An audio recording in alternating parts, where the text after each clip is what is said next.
Boa, Milka. Acabei de enviar a solicitação aí. Aí, ó. Aí, boa. Ah, E aí, Julinha? tudo Ei, bem a contigo? Milka. Boa noite. Deixa eu já dar um oi aí pra Julinha que acabou de entrar.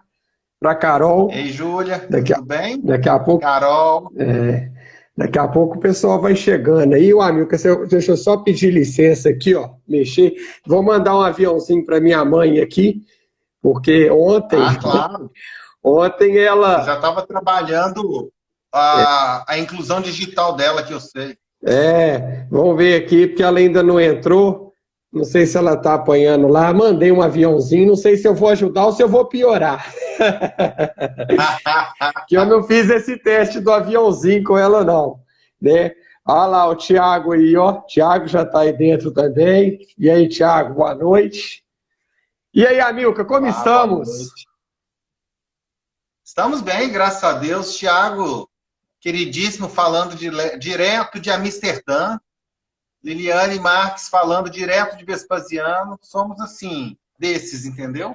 Vespa... Globalizados totalmente. Vespasiano, que não é uma cidade qualquer, né? É a cidade do Galo. Cidade do Galo. Não, é a cidade do Galo. Lá hospeda o CT, o melhor CT da América Latina, com o melhor time do Brasil.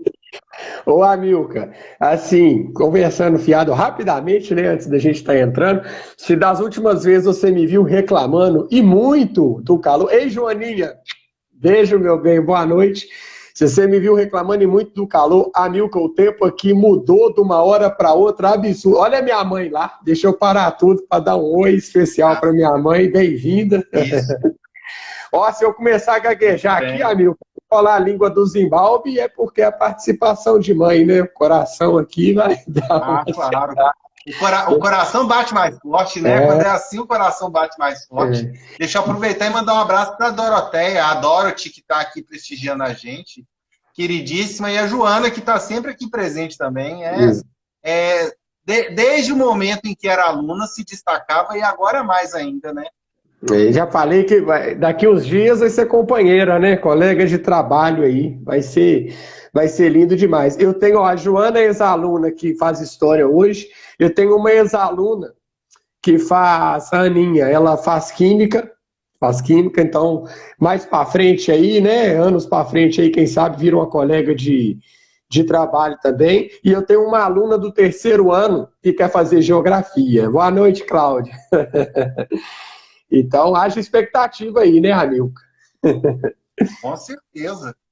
É sempre interessante ver os ex-alunos seguindo a carreira docente assim, de certa forma, nos dá muito orgulho, né? Porque sabem da nossa realidade e estão aí dispostos a enfrentar, né?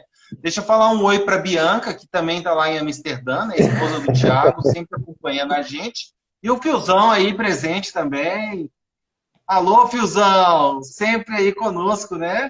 Faz parte aí do Fisimaticando. É bom que o Fisimaticando fica completo quando tem a presença do Titi e do Fio.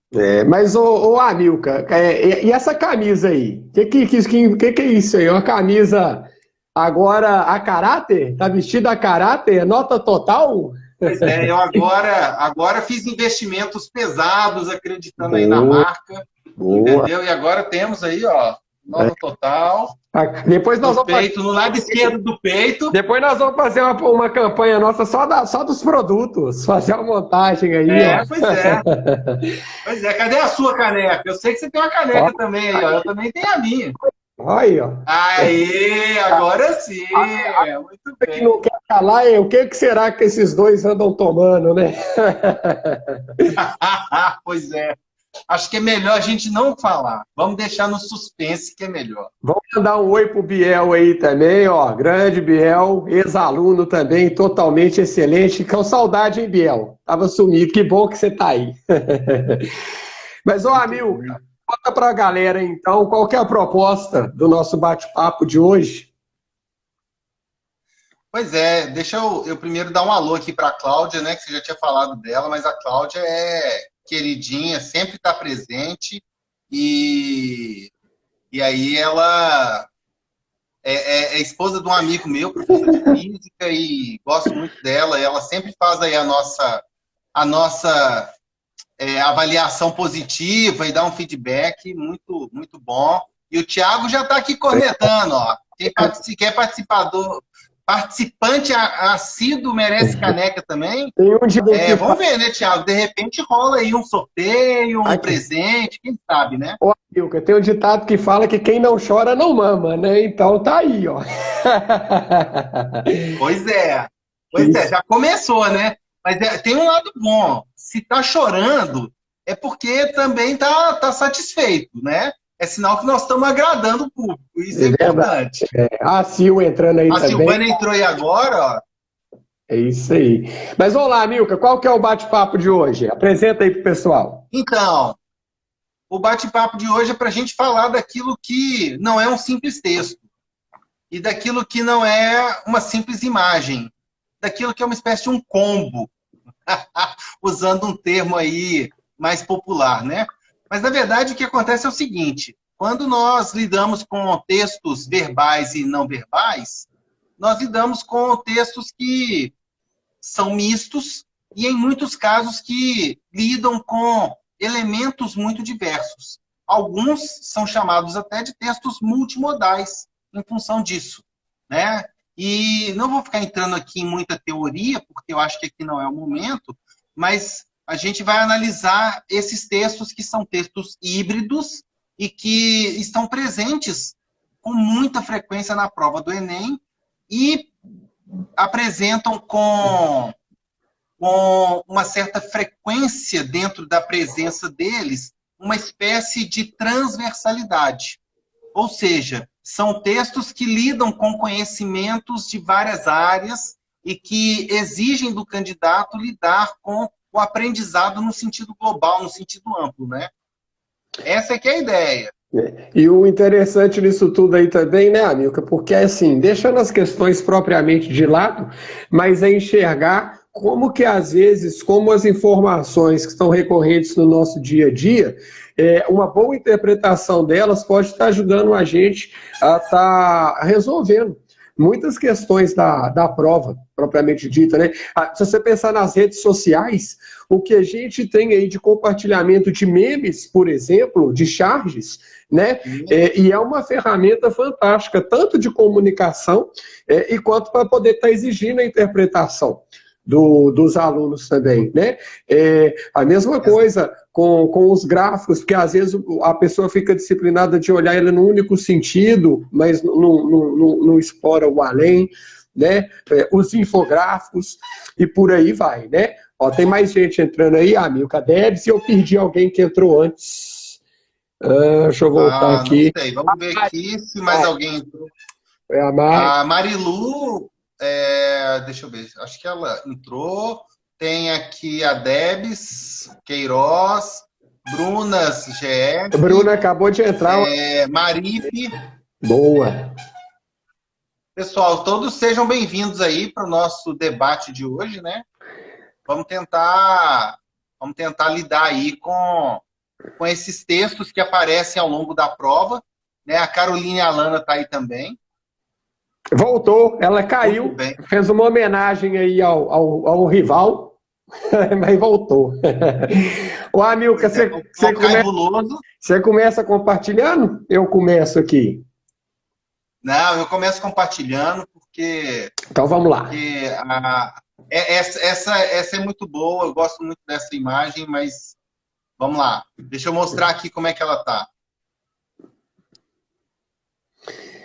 Excelente. Tá? Nossa, peraí, Amilca, para tudo, deixa eu dar um oi pro meu ídolo, Alexandre Pinho Mourão, famoso Xandão. Aí, mãe, o Xandão que eu tanto falo, meu ídolo está presente, mais do que professor e colega de trabalho, amigo, né, Xandão? Muitíssimo bem-vindo, viu, Xandão? Fica à vontade aí. Depois você vai ver a carinha do Amilca, porque ele está compartilhando a tela com a gente. Vamos lá, Amilca, fala aí para nós. Bom, aí nós temos uma charge, né? Ou uma tirinha. Aí o conceito de tirinha, ele é um pouco nebuloso, mas como a Mafalda ela é famosa pelas tirinhas, né? O Quino falecido recentemente, né, o criador da Mafalda, que Deus o tenha, né, fará muita falta, mas como a Mafalda é conhecida pelas tirinhas, então vamos lá. Nós temos ali uma fila, em que a Mafalda é a primeira da fila, seguida dos seus amigos, uma enfermeira, ali eu não sei se dá para ver direito, mas pelo chapéuzinho dela, tem um risquinho que parece ser uma cruz, Dá para ver. né, que é típica de quem é enfermeira ou quem é da Cruz Vermelha, alguma coisa assim. E os instrumentos ali aparentemente, de trabalho dela. Né? São instrumentos, aparentemente, sem muito significado na mesa. Mas a Mafalda resolve ali a nossa dúvida do que é aquilo, quando ela afirma, né? Viemos nos vacinar contra o despotismo. E essa tirinha, publicada pela Martins Fontes em 91, ela é interessante porque a gente começa a pensar de cara. Quais são os conhecimentos que eu preciso ter para interpretá-la e de qual prova ela seria? E essa aí fica a pergunta para você, Tiago. Pois é, porque se a gente vai voltar lá, se for nas palavras dela, né, amigo, que você falou, ó, viemos nos vacinar contra o despotismo, vacina, né, a gente vai estar linkando diretamente ali com a saúde, com a biologia, né? Mas depois ela apresenta o despotismo, né? Então vai fazer essa brincadeira ali com um contexto ali histórico, né? Então, e aí? Será do campo da história, né? Das humanas? Será que é do campo lá das ciências da natureza? Né? Então já dá para ficar com essa coisa dual ali. Né? Mas o bacana que eu acho principalmente ali, né, Amilcar, para que serve uma vacina? Né? O que tem dentro da vacina e quando a gente toma essa vacina, qual que é a proposta, né? Qual que é a ideia? O que a ciência quer quando ela sugere para a gente tomar uma determinada vacina, né? Que o nosso organismo, o que aconteça no nosso organismo? Antes de te responder, né, só falar para as pessoas que, assim, nossa preocupação aqui hoje não é necessariamente responder uma questão do Enem, mas é fazer uma análise das imagens, das tirinhas, dos gráficos, dos infográficos. Então, a nossa preocupação não é com o enunciado necessariamente, não é com os distratores necessariamente, porque às vezes a pessoa olha para a imagem e fica naquela, né? E aí, o que vai aparecer? Cadê o resto da questão? A nossa preocupação no momento não é essa. Tá? Então, uma vez esclarecido isso, a gente volta para a pergunta do Tiago, né? O que a vacina faz? Né? Eu não sou da área das ciências biológicas, mas aí o que eu posso dizer é o seguinte: eu aprendi, se eu não estiver enganado, que a vacina é como eles, né, usando uma expressão meio comum, é uma espécie de vírus atenuado. É como se fosse um vírus enfraquecido que é injetado no nosso organismo para que a gente produza anticorpos que são capazes de vencer esse vírus enfraquecido e automaticamente consigamos vencer um vírus mais robusto. E aí, nesse sentido, nós ficamos vacinados e ficamos imunes a uma doença, né, que é originada por aquele vírus. É isso mesmo, Thiago? Exatamente. Não falhei na missão, não? Não. Explicou de uma maneira simples e eficiente. Né? Depois também, se a Julinha quiser acrescentar, a Julinha que é professora de biologia, aí ela faz esse acréscimo aí nas nossas justificativas, mas assim, para nós mesmo, público, para o leigo, mas que já é suficiente para poder estar resolvendo a questão mais para frente, né, Amilcar?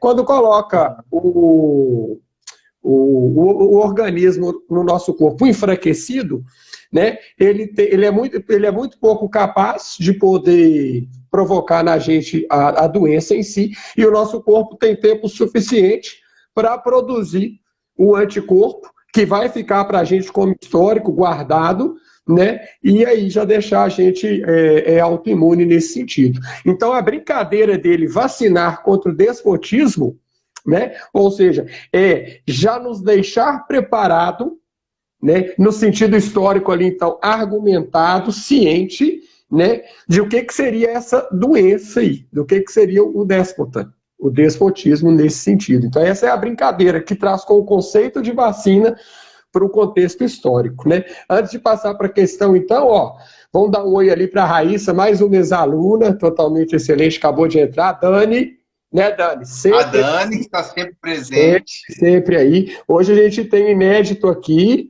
a Ana Lívia, se tiver aí ainda, Ana Lívia. A Ana Lívia, ó, Amilcar, foi com a mãe dela que nós fizemos a caneca totalmente excelente do Fisimaticano. A mãe dela tem uma...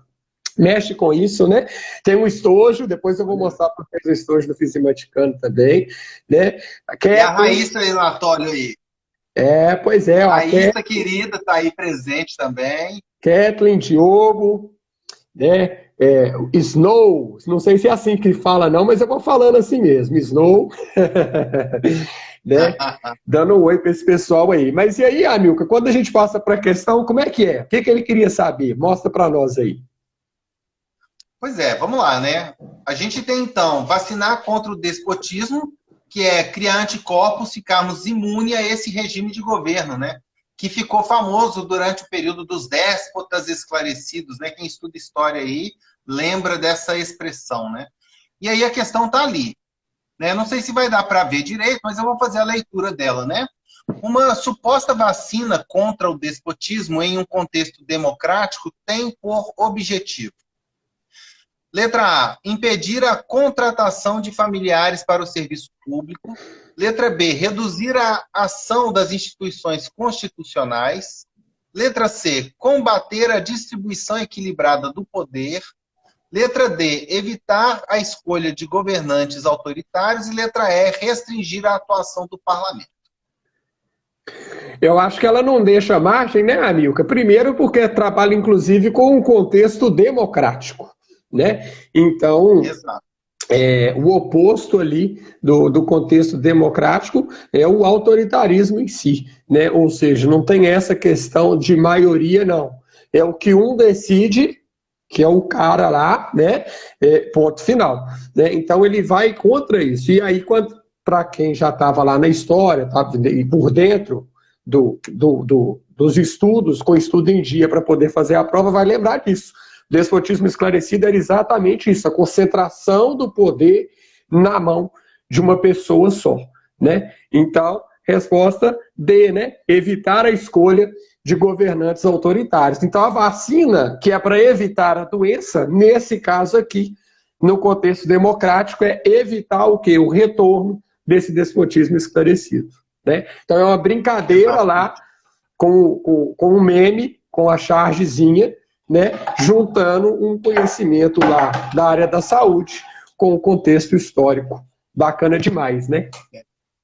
Exatamente. Inclusive é interessante a gente ver que para os dias de hoje, embora nós não tenhamos aí nenhum autoritarismo, né, com esse termo de despotismo, mas nós temos os ditadores, né, que ainda existem em alguns lugares e que permanecem no poder por muito tempo.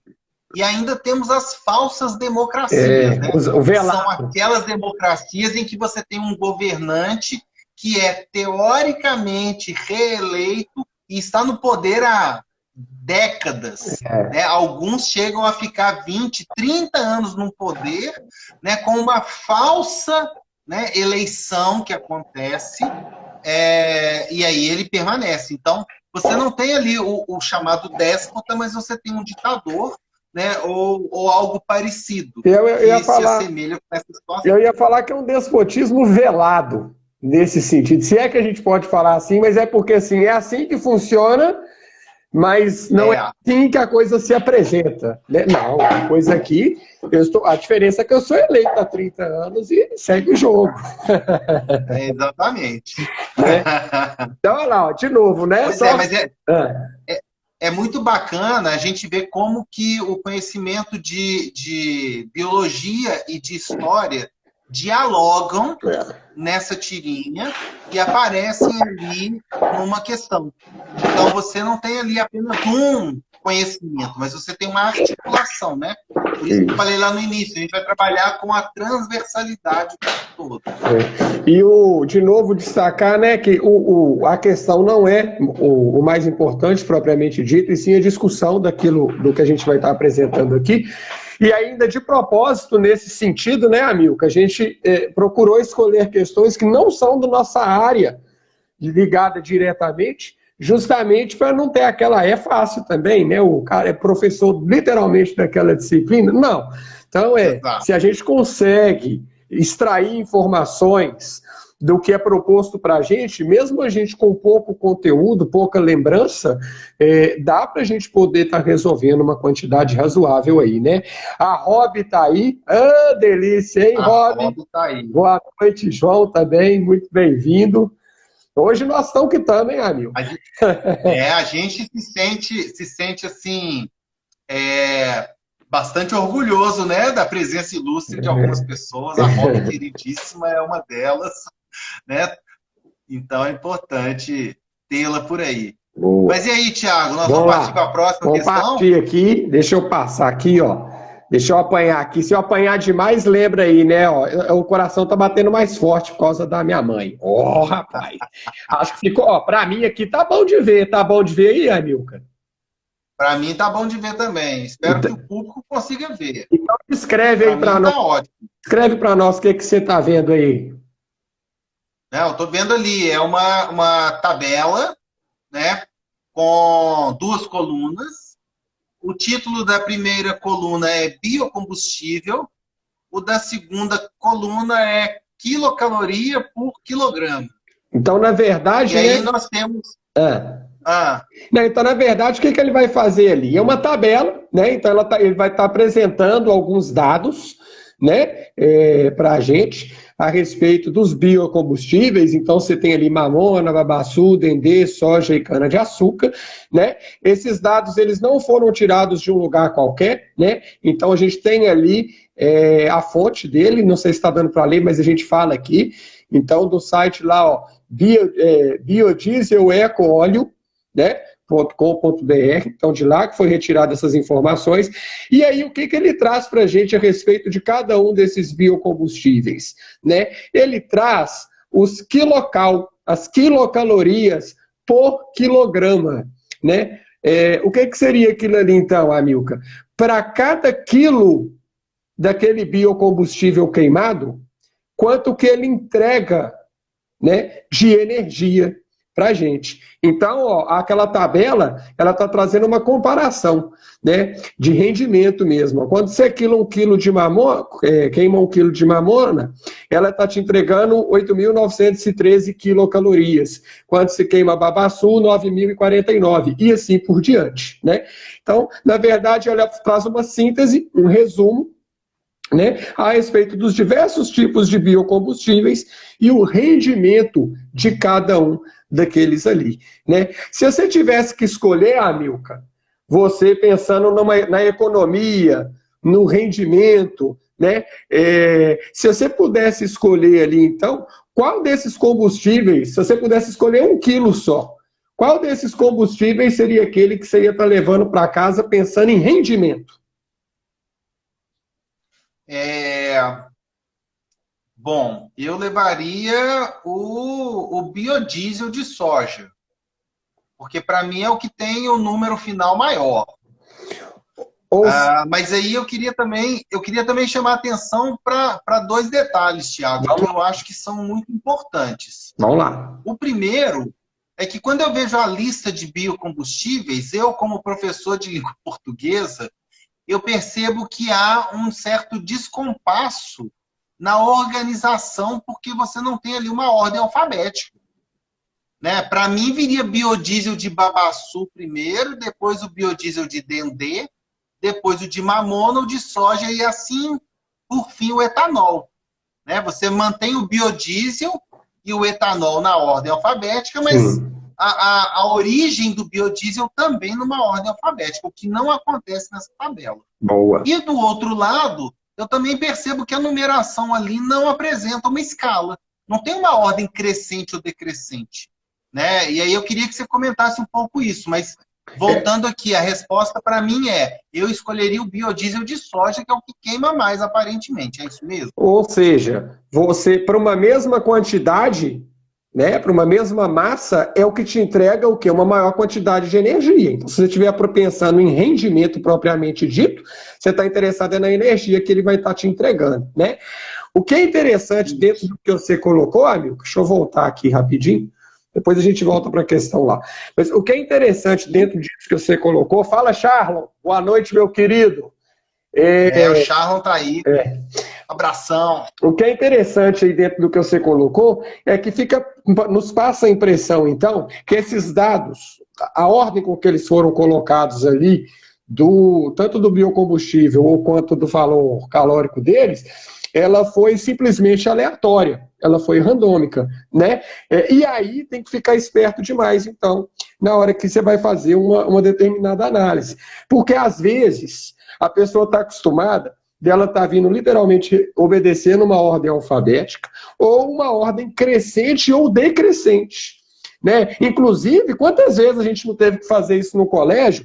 O professor mandar classifique em ordem crescente, classifique em ordem decrescente, coloque em ordem alfabética. Quando o menino vai começar a aprender as ferramentas, começar a mexer no mundo do computador, nas famosas planilhas do Excel, né, Amilca? Tem jeito de você classificar em ordem alfabética, ou você usa a função do crescente, ou você usa a função do decrescente, por aí vai. Mas ali não. Ali os dados, eles caíram de uma maneira o quê? Completamente aleatória. Lembrando de novo que o objetivo aqui é discutir, né, o que a gente consegue retirar de um gráfico, de uma tabela, de uma imagem, e não da questão propriamente dita. Por que eu estou falando isso? Porque quando a gente vai para a questão, aí fica uma dica minha, não sei se o Amilcar vai concordar, e aí depois ele sinta-se à vontade para poder estar falando. Toda vez que eu vou fazer uma questão em que ela de cara, ela cai um gráfico, ela cai uma tabela, né? No primeiro momento, é a primeira coisa que eu ignoro. Eu literalmente, eu vou ignorar o gráfico, eu vou ignorar a tabela que vai estar aparecendo ali para mim, e eu vou lá no comando, para eu poder entender aonde que eu vou ter que focar a energia quando eu voltar nele? Porque às vezes ele vai me apresentar muita informação. E eu não preciso de toda a informação que está lá. Eu tenho que pincelar, eu tenho que ser cirúrgico na informação que eu vou estar buscando. Diferente do que nós fizemos aqui. Por quê? Aqui vocês nem viram a questão ainda. Então a ideia é, quando você olha para essa tabela, o que você consegue me falar dela? Podia ser uma questão aberta da prova. Eu jogo essa tabela e falo aí, eu quero que você olhe para a tabela e escreve para mim o que você entendeu dela. O que essa tabela te conta? Né? Então, quando você coloca lá duas colunas, uma através do biocombustível, outra através do rendimento calórico de cada uma, ok. Percebo que ela não tem uma classificação nem alfabética, nem excelente. Né? Mas então, assim, ótimo, conseguimos olhar para ela e identificar, fazer as leituras devidas, né? Para depois, quando você vai fazer a questão, se você já vai lá no comando, você fica sendo cirúrgico, né? Você também resolvia assim, Amilcar? Ou você lia a questão de cima a baixo? Não, na verdade, antes de falar da questão, deixa eu mandar um beijo grande para Cris Viana. A Cristiane é minha ex-aluna, queridíssima, super dedicada. Boa noite. Merece, sim, um grande beijo, né? Saudade demais dela. Ela e o irmão dela foram meus alunos. O Samuel foi meu aluno. Ela é mais nova que o Samuel, depois foi minha aluna. São dois queridos. Tenho os dois muito no coração. Mas aí, falando da questão, Thiago, ou melhor, falando da tabela propriamente, eu acho que assim, a tabela, ela primeiro causa uma confusão quando ela não tem essa ordenação. Segundo, eu concordo com você, ler o comando da questão é muitas vezes uma maneira de você fazer uma questão de maneira mais rápida, mais precisa, bem cirúrgica. Por quê? O comando da questão, ele vai te dizer para onde olhar. Então, é nesse momento que você consegue olhar para a tabela ou olhar para o texto e identificar as palavras-chave, aqueles trechos mais importantes. Numa tabela como essa, você tem ali valores dispersos e você tem ali nomes dispersos, e disperso, que eu digo no sentido de não ter uma ordem, né? Sim. E isso não te ajuda. Aí você depende de um comando para saber o que você tem que olhar. Exatamente. O máximo que você pode fazer previamente é falar assim, eu vou colocar numa ordem, seja alfabética, seja de valores. Mas eu vou estabelecer aqui uma ordem por alguma coisa nesse sentido. Boa. Olha lá, ó, ela tá, gratidão pela oportunidade de ter sido aluna do Amilcar, totalmente excelente, né? Eu não fui por pouco, eu não fui por muito pouco, o Amilcar sabe disso, porque o ano que eu fui aluno, ele era professor no mesmo cursinho, foi só uma questão de unidade, né? Mas foi por pouco, bateu na trave. Mas o Leandro, seu irmão, foi Mas meu aluno. O Leandro lá foi. no Cefet. Exatamente. Bom, deixa eu voltar para a questão aqui, então, Amilcar. Deixa eu inverter aqui. Não, pessoal, mas essa questão é enorme, mas a gente não está preocupado com ela. Vou direto no comando, igual a gente tinha falado. Tá dando para ver de buenas aí, Amilcar?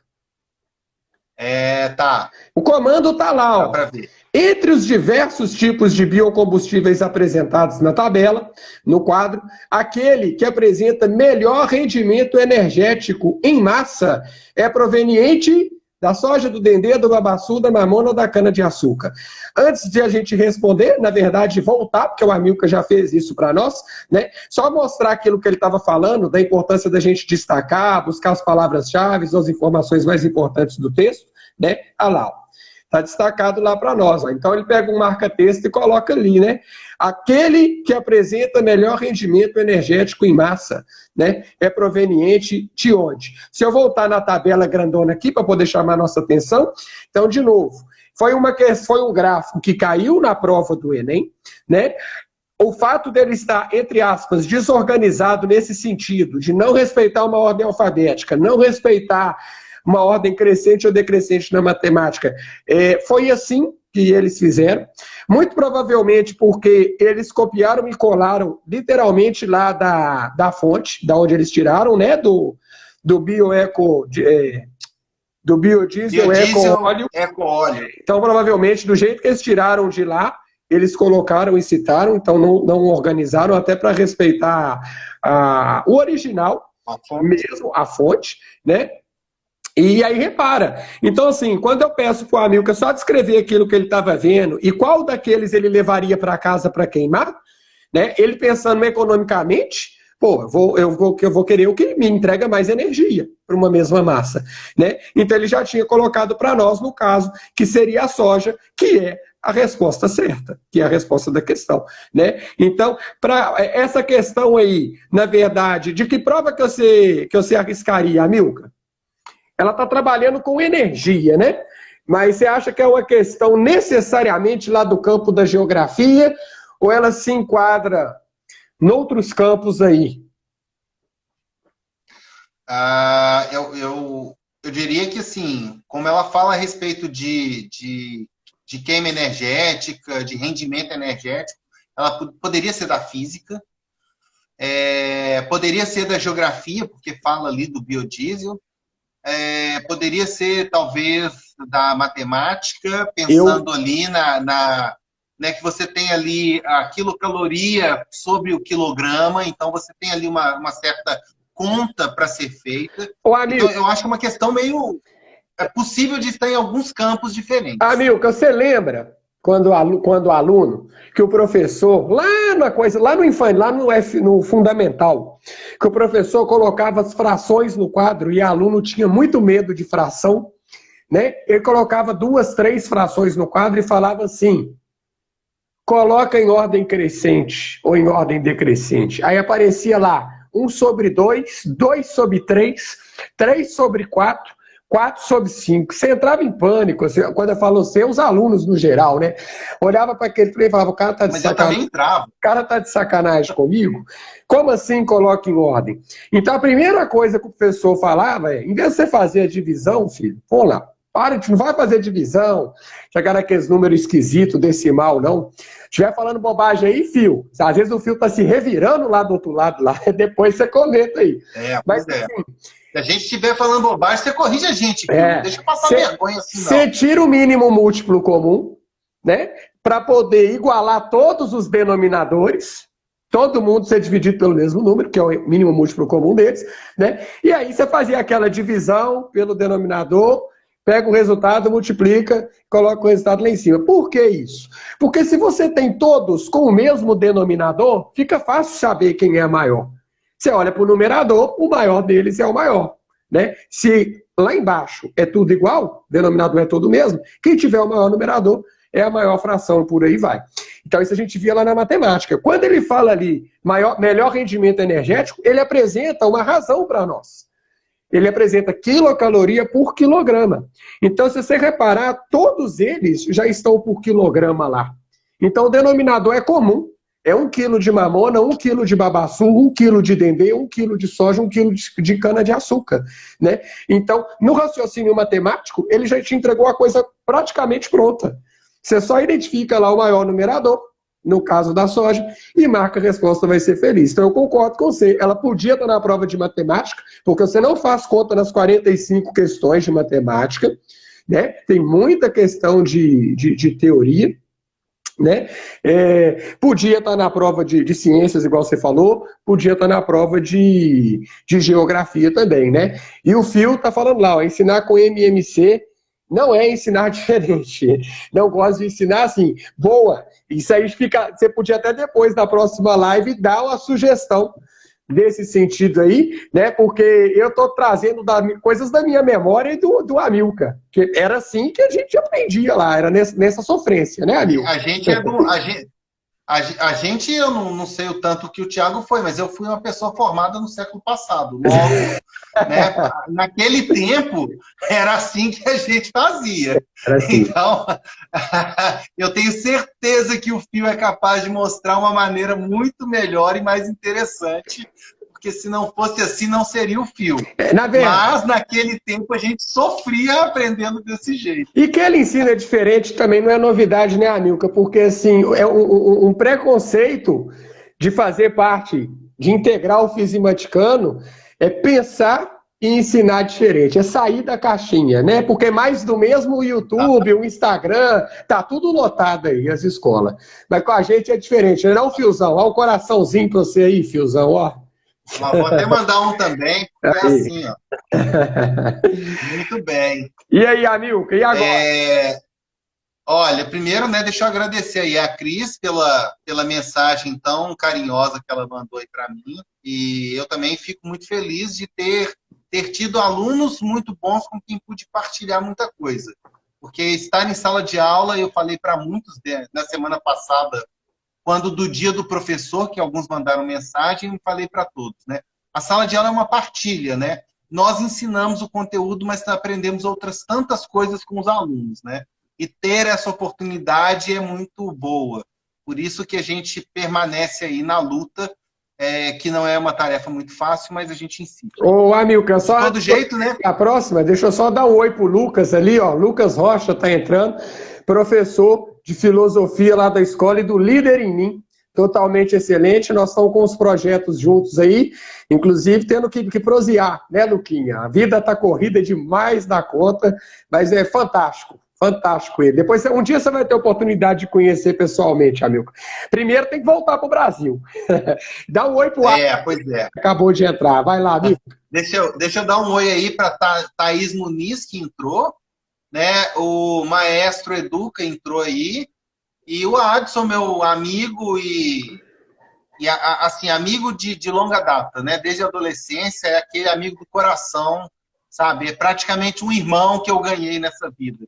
Muito obrigado aí por estar presente.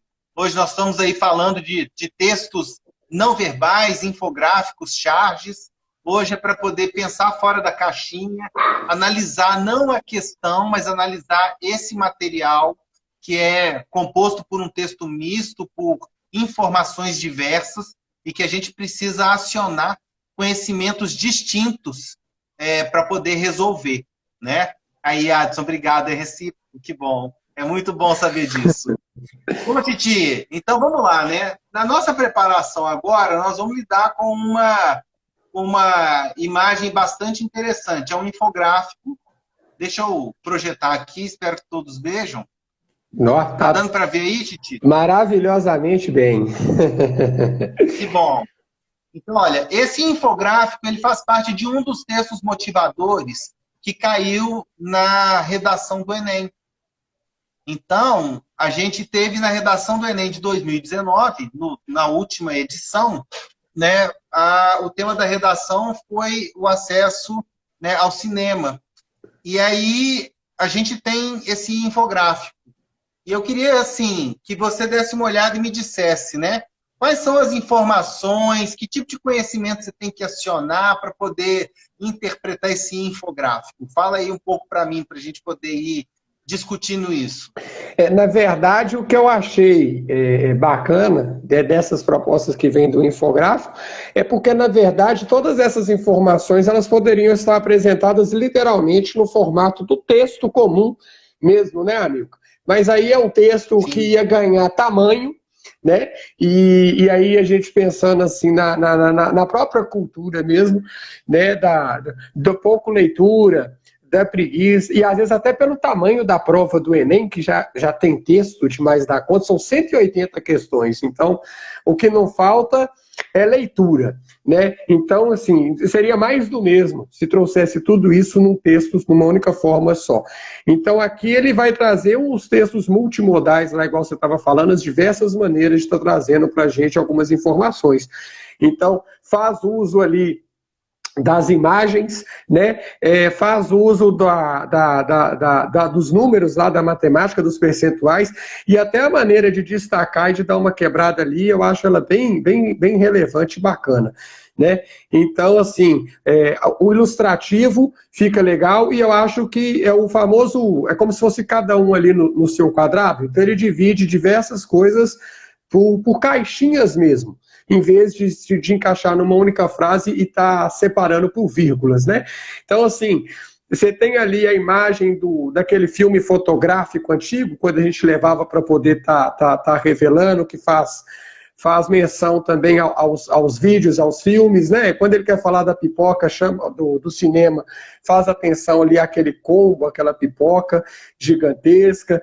Tem o óculos também, fazendo alusão, no caso dos filmes de cinemas 3D, e por aí vai. Mas me chama a atenção também muito a questão dos percentuais, viu, Anilka? Por isso que é legal quando a gente tem a fonte, de onde que a informação é retirada, porque dá uma vontade de sair trucando algumas coisas assim quando a gente vê, né? Por isso que é importante. Essa é a diferença da notícia para fake news, né, amigo? Assim, porque quando você conhece a fonte, e até vai duvidar dela, você sabe aonde é que você vai recorrer, que você vai estar indo atrás ali para questionar. Então, por exemplo, quando fala lá 88% dos espectadores assistem a filmes na TV regularmente. De novo, né? 88% dos telespectadores assistem filme na TV regularmente. Eu vou te falar o que eu entendo ou o que eu não entendo disso aí, e daí vem a minha curiosidade, né? Quando fala assiste a filme regularmente, o que eu deveria entender por regularmente? Assistir filme todo dia? Assistir filme 3 vezes por semana? Todo sábado é o dia do filme. Quando você fala que assiste filme regularmente, significa que você assiste ele do início ao fim, né? Ou será que a pessoa que assistiu, se você pensar no filme que é particionado lá, como se fosse a sessão da tarde, dividido em 4 ou 5 blocos, será que a pessoa que assistiu duas etapas de 5, se quando perguntada nessa entrevista, do jeito que está colocado ali, essa pessoa vai classificar que ela era uma telespectadora que assiste a um filme na TV regularmente? Então, assim, é bacana, né? Eu acho que a pesquisa ela faz parte do processo de aprendizagem, de recolher informação, de ser validada. Eu acho legal quando você tem a fonte para poder estar trucando também, procurar saber mais a respeito. Mas eu achei ali talvez a informação vaga. E quando eu bati o olho, eu falei assim, me pareceu um número assustador. 88% dos telespectadores assistem filme na TV regularmente, né? Eu sou um que não classificaria aqui em casa que assisto regularmente. E fiquei curioso de fazer essa enquete depois em sala, talvez com os alunos, para poder estar entendendo que vocês entendem quando com essa informação aqui, né? Ó, a Rob está lá falando, boa, a Julinha está falando, faltou um ponto de referência, um parâmetro. Eu enxerguei assim também, Ju. Né? E aí vai ser a mesma coisa nos outros, né? Mas e aí, Amilcar? Na verdade, eu vou até voltar aqui para a questão enquanto eu falo. O que eu vejo, né? Eu destaquei ali a imagem e a porcentagem em todos os 4 elementos. Por quê?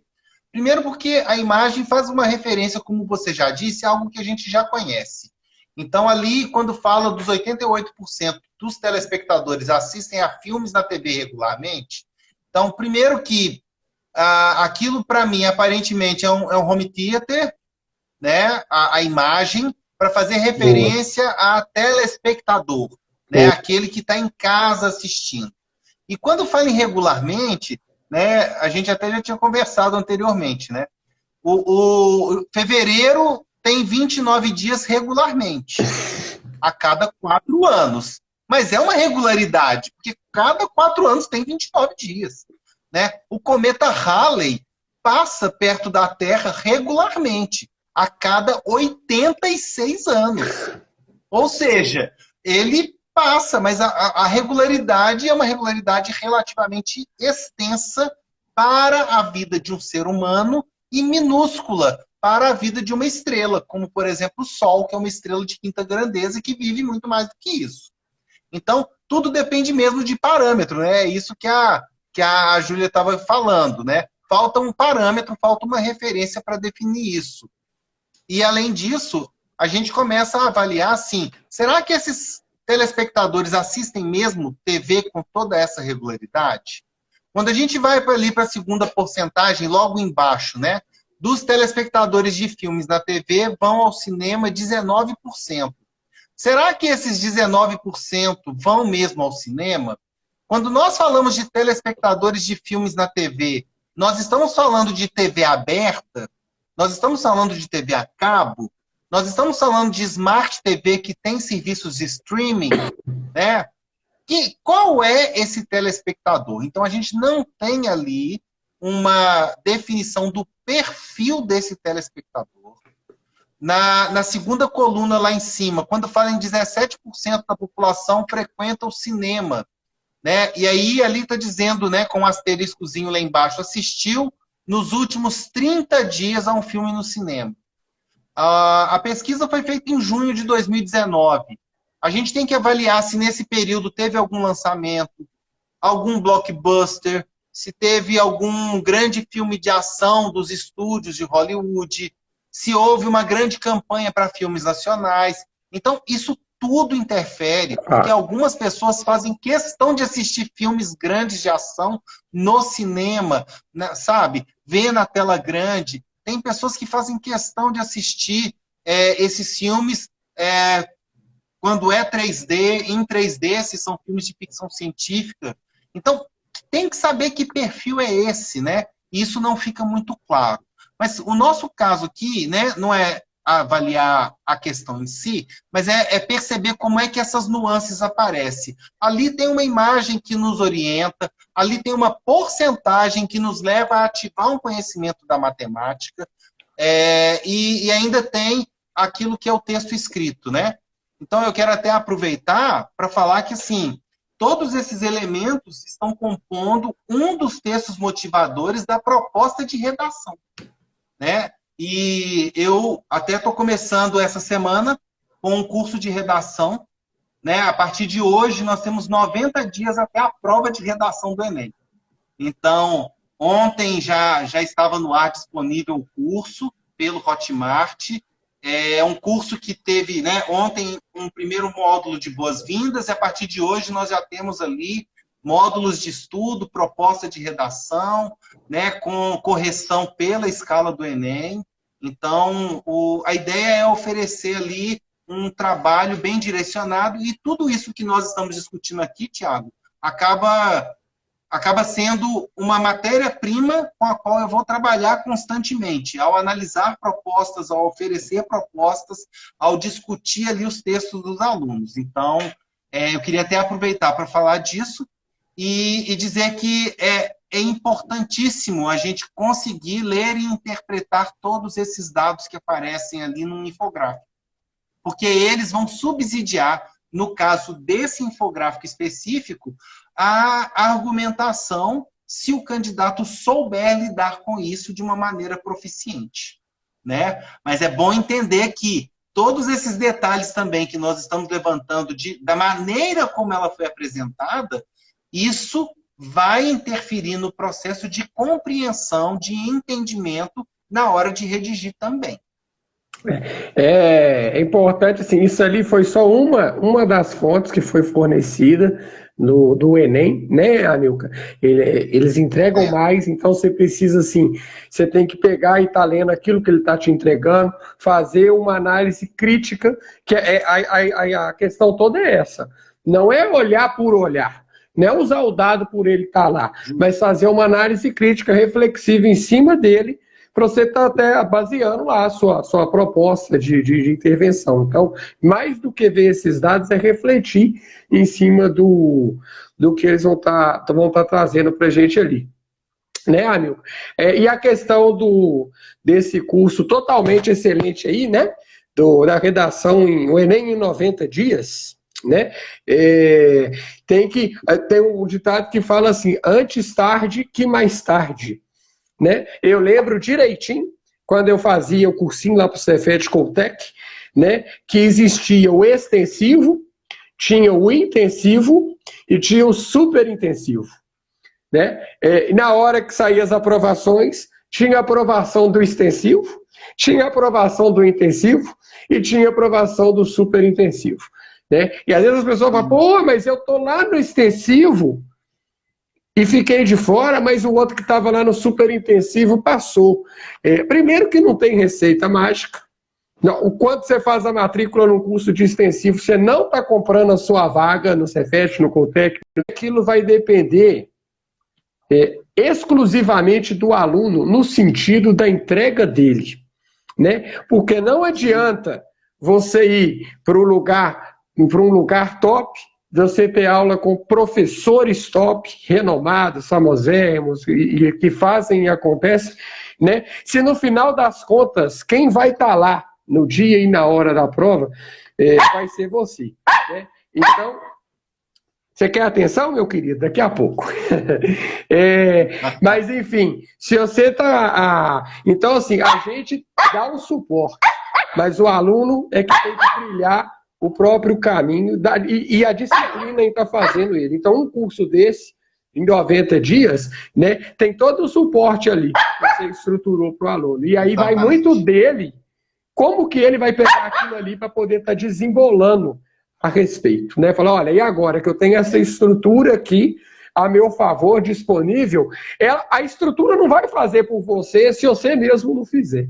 Então, eu quero, eu preciso, eu posso. Vou encarar. Aí sim, como que aquela ferramenta pode poder estar me ajudando, desembolando, aí eu desencantar e ir rumo ao mil da redação. Né?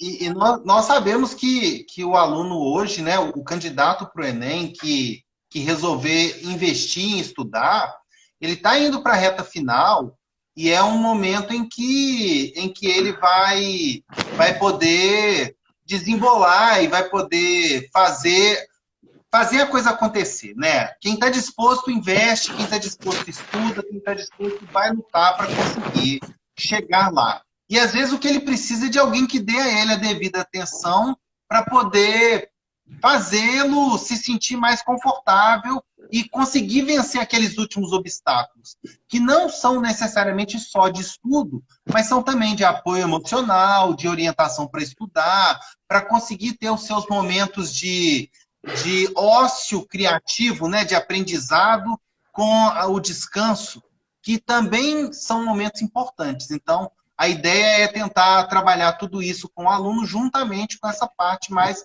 operacional, de conseguir fazer uma boa redação. Boa. Então, o curso, eu sei que é pegar as pessoas que estão aí no último fôlego, mas é tentar ajudar mesmo quem ainda teve o sentimento de ano perdido, né? Nós sabemos que esse ano foi um ano muito atípico e que esse sentimento de ano perdido não pode permanecer. Pelo contrário, se o candidato olha para várias pessoas com esse sentimento, é a hora dele acreditar nele, falar assim, gente, tem tantas pessoas com sentimento de derrota que agora é minha hora de vencer, porque a concorrência vai ser menor. Então, isso tem que aparecer. Ô, amigo, Titio Galileu tá aí, ó, fazendo sucesso, mostra ele para todo mundo. Estou perdendo ali. A Dani falou que o Galileu virou a estrela da live da noite. Tadinho, ele ficou carente de atenção. Ciumento danado, só. Ô, Amilca, deu 56 minutos, vai dar 56 minutos agora. Então, vamos começar a encerrar para a gente não arrumar aquele desespero nosso. Falta 2 minutos, não sei o que, não sei o que. Engraçado, né? Mandar agradecer aí. Hoje nós voltamos a dar uma bombada ali, uma turbinada, Amilca. Não sei se você foi percebendo aí ao longo do tempo a minha carinha de tristeza. Mas, enfim, a gente espera poder continuar tá contribuindo. Vou falar por mim. Eu já estava com a expectativa boa, inclusive tinha sugerido de dar continuidade nesse tema, né, Amilca? Que eu acho que ele não esgota no tema, no sentido da competência e da habilidade. Né? Então foi mais uma vez um prazer inenarrável. Se o Xandão tá elogiando ali, assim, para mim, hoje eu já ganhei meu dia. Inclusive, Xandão, não sei se você percebeu, a Carol, minha digníssima esposa, colocou lá no comentário, né? Falou, toda hora, o Thiago fala do Xandão todo dia, super fã dele. Então, a Carol não me deixou mentir sozinho, nós combinamos de mentir. Né? Mentir juntos. Exatamente. Então, ó, moçada, muitíssimo obrigado pela presença. Já estou querendo que passa 2 semanas para a gente poder estar de volta. Ô, Amilca, vai que é sua. Pessoal, olha, agradecer a todos pela presença. Foi ótimo. Eu gostaria que, se vocês gostaram do tema, que comentassem, né? Porque nós temos várias outras imagens e charges, gráficos para analisar, porque são muito interessantes e apresentam possibilidades de leitura que vão ajudar muito quem vai fazer o Enem. Então, o comentário de vocês ajuda a gente a saber que estamos no caminho certo. O curso de redação está disponível, eu vou deixar o link aqui na minha página, então no Nota Total, para quem quiser ou para quem souber de alguém que vai fazer o Enem e precisa de apoio para redação, pode indicar, né? O próprio Titi está avalizando, então eu acho que é um bom avalista, né, para garantir que o curso é bom. E é isso, pessoal. Muito obrigado e até a semana que vem. Então tá bom. Valeu, até mais. Até.